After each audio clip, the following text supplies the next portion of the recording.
ইউক্রেনের বিভিন্ন অঞ্চলে রাতভর রাশিয়ার নতুন হামলায় অন্তত ১৯ জন নিহত এবং ৬৬ জন আহত হয়েছেন।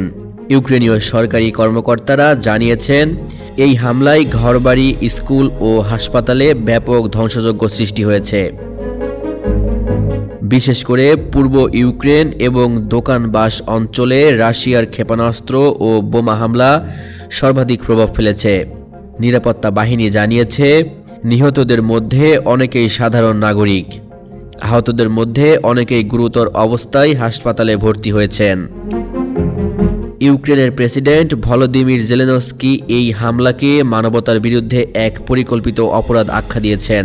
তার বক্তব্য, রাশিয়ার এই আক্রমণ শুধু সামরিক লক্ষ্যবস্তু নয়, বরং সরাসরি নাগরিকদের ওপর সন্ত্রাস সৃষ্টি করছে। তিনি আন্তর্জাতিক সম্প্রদায়ের প্রতি আহ্বান জানিয়েছেন দ্রুত পদক্ষেপ নেওয়ার জন্য এবং রাশিয়ার উপর চাপ বৃদ্ধির জন্য। রাশিয়ার পক্ষ এখনও এই হামলার বিষয়টি নিয়ে কোনো আনুষ্ঠানিক মন্তব্য করেনি। তবে পূর্বের নীতি অনুযায়ী তারা বলেছে, তাদের লক্ষ্যবস্তুতে হামলা সবসময়ই সামরিক ও প্রতিরক্ষা কাঠামোর ওপর সীমাবদ্ধ। বিশ্লেষকরা বলছেন, এটি বাস্তবে ঘনবসতি এলাকা লক্ষ্য করায় বেসামরিক জনজীবন মারাত্মকভাবে ঝুঁকিতে পড়েছে। আঞ্চলিক পর্যবেক্ষকরা সতর্ক করে বলছেন, এই ধরনের রাতভর হামলা ইউক্রেন রাশিয়া সংঘাতকে আরও তীব্র করে তুলতে পারে। বিশেষ করে স্কুল, হাসপাতাল এবং আবাসিক এলাকা লক্ষ্য হলে মানবিক সংকট আরও গভীর হয়।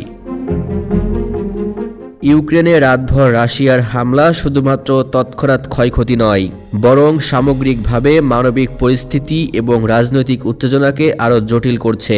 সাধারণ মানুষ আতঙ্কিত, আহতদের চিকিৎসা চলছে এবং আন্তর্জাতিক সম্প্রদায় ক্রমবর্ধমান উদ্বিগ্ন।